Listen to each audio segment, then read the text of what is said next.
नागपुरात GH रायसोनी अभियांत्रिकी महाविद्यालय येथे स्मार्ट इंडिया हॅकॅथॉनचं मान्यवरांच्या हस्ते उद्घाटन झालं।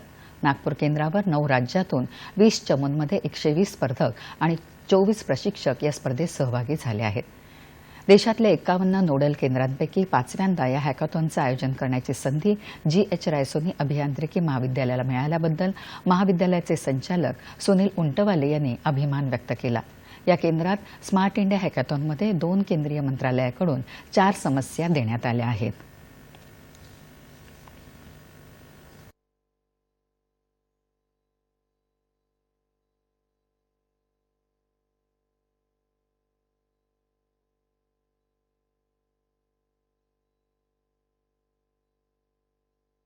आपल्याकडे इथे 20 टीम आलेले आहेत 9 प्रांतांमधून आपल्या भारताच्या म्हणजे स्टेट्समधून।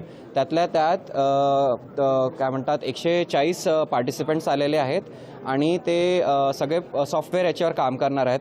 इथे 36 तासाचा कोडिंग राऊंड होईल। त्याच्यानंतर आम्ही इथे 3 विनर डिक्लेअर करू। फर्स्ट इज लाईक की जसं कोणी एक विनर डिक्लेअर झाला तो विनर, आणि जर कोणाचे पॉईंट्स सारखे राहिले तर co-winner, and that is last is no winner जर आता आमचे क्रायटेरिया फुलफिल नाही झाले तर।